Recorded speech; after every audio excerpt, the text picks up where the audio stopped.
मकसद ये है कि इस्लामपुर प्रखंड में एक प्रखंड सांख्यिकी पदाधिकारी हैं जिनका नाम है अरुण कुमार, और ये भ्रष्टाचार में लिप्त हैं। इनके विरुद्ध काफ़ी शिकायत है कि जनता से एक जन्म और मृत्यु प्रमाण पत्र निर्गत करने में 2-2 हज़ार रुपया का गाढ़ी कमाई करते हैं। मैं 9/9/2024 को जनता दरबार में उपस्थित था, तो आम लोगों ने मुझे सूचित किया कि इस तरह की घटनाएं ब्लॉक में हो रही है, और उसी सूचना के आधार पर मैं ब्लॉक जाकर के जानना चाहा कि वास्तव में सच्चाई क्या है। और उसी के क्रम में हमने खोज किया उस दिन सांख्यिकी पदाधिकारी का, तो सांख्यिकी पदाधिकारी वहाँ उपस्थित नहीं थे।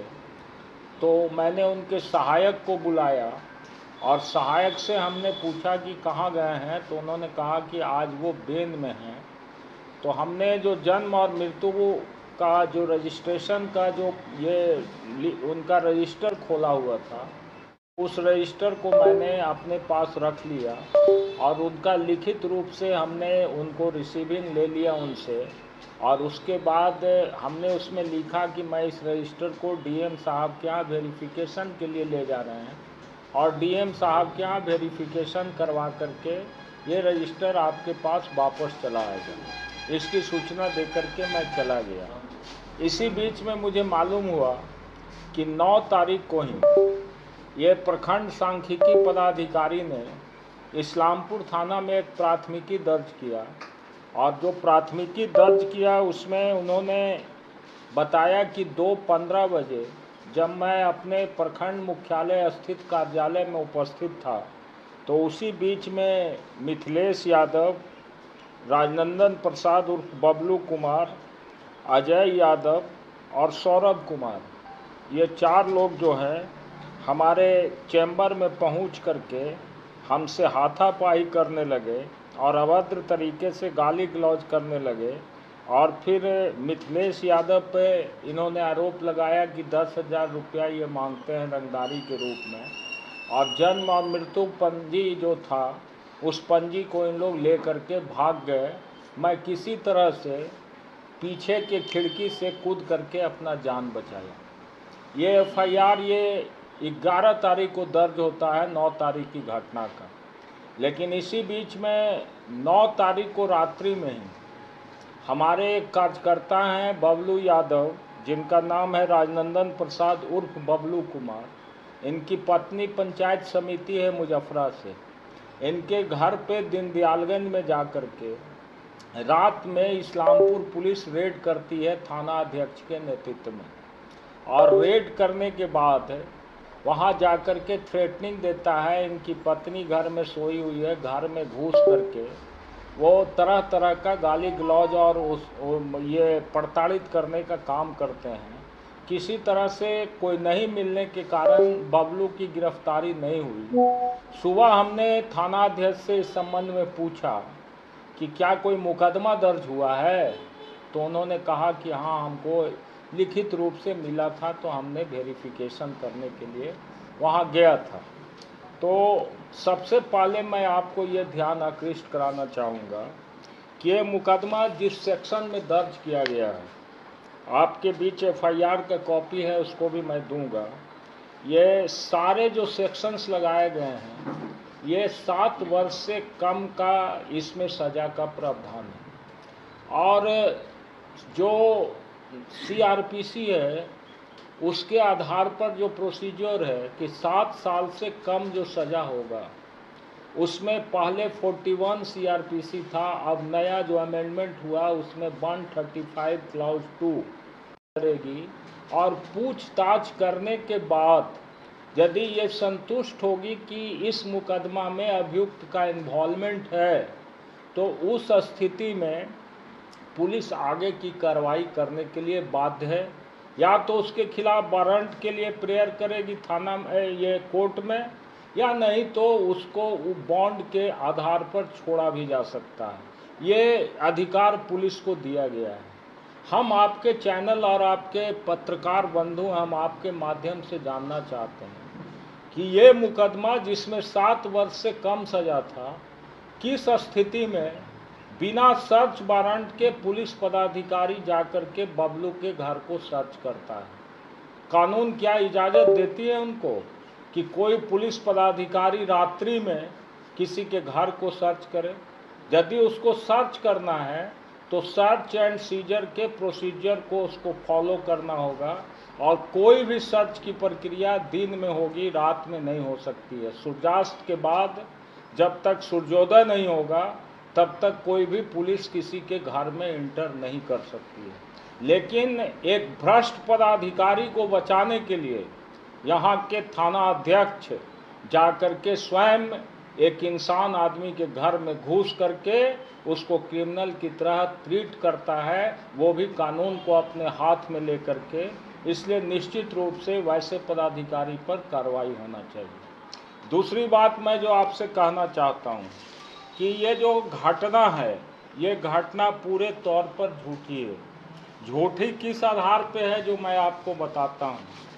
9 तारीख की ये घटना बताई जाती है, और 9 तारीख को ये जो सांख्यिकी पदाधिकारी थे, ये प्रखंड कार्यालय इस्लामपुर में उपस्थित ही नहीं थे। आप इस संबंध में प्रखंड विकास पदाधिकारी ने मुझे लिख करके दिया है।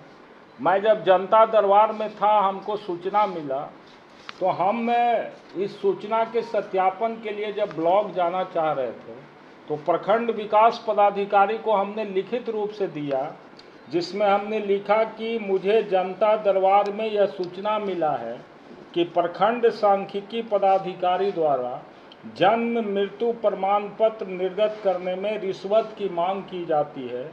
जनता के इस शिकायत पर मैं प्रखंड सांख्यिकी पदाधिकारी कार्यालय का निरीक्षण करना चाहता हूं। इसकी सूचना संबंधित पदाधिकारी को दे दिया जाए, जिससे वो कार्यालय कक्ष में उपस्थित रहें। इसके बाद उस लेटर के प्रत्युत्तर में बीडीओ साहब लिखते हैं, माननीय विधायक इस्लामपुर, भावदीय के परीक्षा के आलोक में सूचित करना है कि प्रखंड सांख्यिकी पदाधिकारी इस्लामपुर आज दिनांक 9/9/2024 को कार्यालय में उपस्थित नहीं हैं। तो जब when he was not present in the office, how any occurrence took place in absence of any person in his office? This is the question, and this must be investigated by the police officer कि whether he was present on 9/9/2024 at his office or not. जब कोई व्यक्ति कार्यालय में उपस्थित ही नहीं है तो फिर किस आधार पर उसके साथ कोई घटना घटता? और ये मैं नहीं लिख रहा हूँ, जो इस प्रखंड के प्रखंड विकास पदाधिकारी हैं, जो मॉनिटरिंग ऑफिसर हैं। दूसरी बात, मैंने आपको अभी बताया कि हम रजिस्टर ले गए थे जांच के लिए, उसके संबंध में हमने लिख करके जिस कर्मचारी से लिया था दिया था उनको लिख के, और उनका ये भी रिसीविंग भी है। हमने लिखा है to whom it may concern, I received 4 register of issuing of death and birth कराया, और रिसीव कराने के बाद रजिस्टर भी रिसीव कराया, जिसका कि वो खुद उन्होंने रिसीविंग दिया है। तो अब सवाल उठता है कि जिस रजिस्टर को ले जाने की बात कह रहे हैं, वो रजिस्टर जब मैं ले गया था एज एमएलए, और हमारा ये जिम्मेवारी बनता है कि मैं जब यहाँ का विधायक हूँ, हमारे पास किसी पदाधिकारी के बारे में कोई सूचना मिलता है तो I have right to investigate the matter. हमको ये अधिकार है कि हम उसकी जांच कर सकते हैं। तो मैं इस आधार पर ले गया और ये रजिस्टर सुपुर्द कर दिया सांख्यिकी पदाधिकारी को, तो फिर किस रजिस्टर का चोरी होने की बात कही जा रही है? दूसरी बात, इसी रजिस्टर को जब मैंने रिसीव कराया तो जिला सांख्यिकी पदाधिकारी ने लिखा निदेशक अर्थ एवं सांख्यिकी निदेशालय बिहार पटना को, लिखा ये कि श्री अरुण कुमार प्रखंड सांख्यिकी पदाधिकारी इस्लामपुर के द्वारा जन्म और मृत्यु प्रमाण पत्र निर्गत करने में अवैध वसूली करने के संबंध में। उसमें उन्होंने लिखा कि उपयुक्त विषयक प्रसंगाधीन आरोप पत्र के संबंध में सूचित करना है कि माननीय विधायक श्री राकेश कुमार रोशन 174 इस्लामपुर नालंदा के पत्रांक 167/24 दिनांक 11/9/24 के द्वारा सूचित किया है कि श्री अरुण कुमार प्रखंड सांख्यिकी पदाधिकारी इस्लामपुर के द्वारा जन्म और मृत्यु प्रमाण पत्र निर्गत करने में अवैध वसूली के रूप में प्रति प्रमाण पत्र 1000 रुपया लेने के उपरांत प्रमाण पत्र निर्गत करते हैं तथा एक ही व्यक्ति कई प्रमाण पत्रों पर जाली हस्ताक्षर कर प्राप्त करता है। इनके कई दलाल प्रखंड कार्यालय में घूमते रहते हैं, प्रतिदिन 10,000 से 15,000 रुपये की उगाही करते हैं। अतः इन्हें निलंबित करते हुए अविलंब इस्लामपुर से स्थानांतरित करने की अनुशंसा की जाती है। यह जिला सांख्यिकी पदाधिकारी का चिट्ठी है जो निदेशक के नाम से उन्होंने लिखा।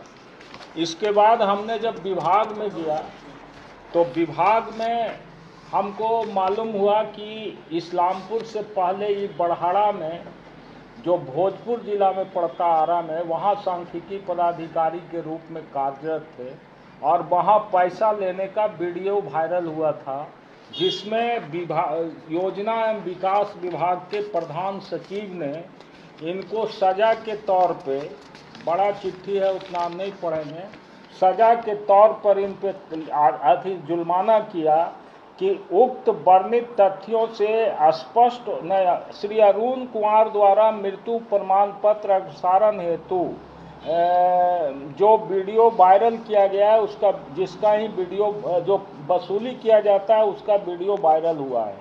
उक्त वर्णित तथ्यों से स्पष्ट होता है कि अर्थ एवं सांख्यिकी निदेशालय बिहार पटना का कार्यालय आदेश संख्या 301 सहमति ज्ञापन एवं दिनांक 21/11/2023 द्वारा श्री अरुण कुमार पर संचयी प्रभाव के साथ 2 वेतन वृद्धि पर रोक के साथ सेवा काल तक प्रोन्नति पर रोक का अनियमित दंड नियमानुकूल एवं विधि सम्मत है, क्योंकि श्री अरुण कुमार के विरुद्ध लगाया गया आरोप का पर्याप्त साक्ष्य है।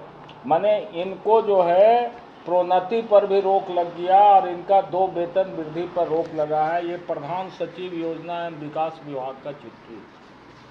तो कहने का मतलब ये है कि एक झूठा मनगढ़ंत मोनोप्लेट स्टोरी बना करके हमारे दल के कार्यकर्ताओं को फंसाने की साजिश इस्लामपुर में कुछ चिरकुट लोग करते हैं।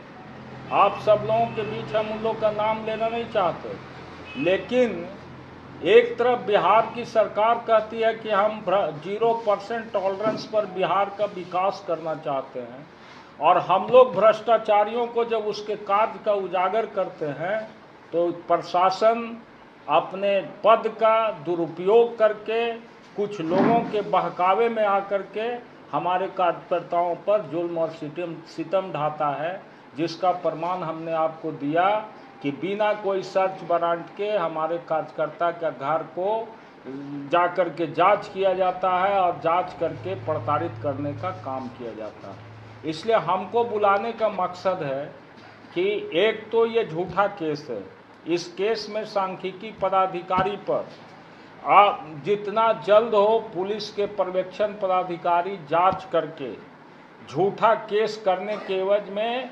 182 और 211 की कार्रवाई प्रारंभ करें कि आपने झूठा मुकदमा करके लोगों को फंसाने का काम किया है। दूसरी बात है कि हमारे जो भी अभियुक्त है उसको किसी को भी जब तक जांच नहीं होता है और जांच में जो हमने आवेदन दिया है उसकी जांच नहीं हो तब तक किसी की गिरफ्तारी नहीं होनी चाहिए।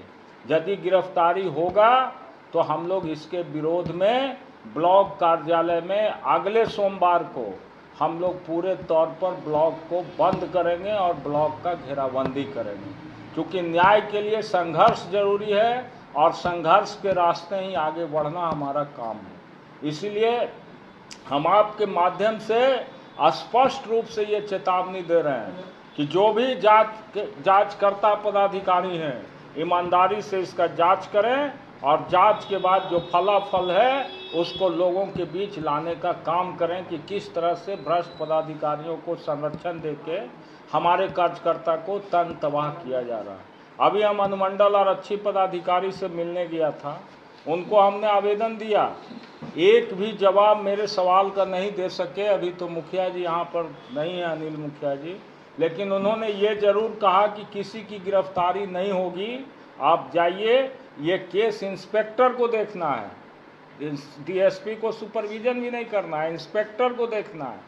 उन्होंने कहा कि सोमवार को मैं इंस्पेक्टर को बुलाया हूँ और ये सारी तथ्यों पर हम जांच करके, ऐसे तो प्राइमा फेसी लग ही रहा कि गलत है, लेकिन मैं जांच करके इसका निष्पादन कर दूंगा। तो मैं आपके चैनल के माध्यम से कहना चाहता हूँ, ऐसे तो हम लोग एसपी से, आईजी से, डीजीपी से, सबसे जाके मिल के हम ये दरख्वास्त देंगे। अभी चूँकि पहला जो सुपरवाइजिंग ऑफिसर थे उनको हमने दरख्वास्त दिया है, इसलिए हम आपके चैनल के माध्यम से कहना चाहते हैं कि राजनीतिक प्रतिद्वंद्विता हो सकती है, लेकिन राजनीति में विचारों की प्रतिद्वंद्विता होती है। किसी के चरित्र को असैसिनेट करना और बाजार में ये प्रचारित करना कि राजद का लोग कभी एमओ को मारता है, कभी स्टैटिक्स अफसर को मारता है, ये चरित्र हम लोगों का नहीं है। हम लोग जनता के लिए, न्याय के लिए संघर्ष करते हैं और संघर्ष करते रहेंगे। और प्रशासन और सरकार यदि उन लोगों के बीच में आकर के भ्रष्ट पदाधिकारियों को संरक्षण देने का काम करेगी तो उसके विरुद्ध भी हमारी लड़ाई जारी रहेगी। यही कहते हुए हम आपसे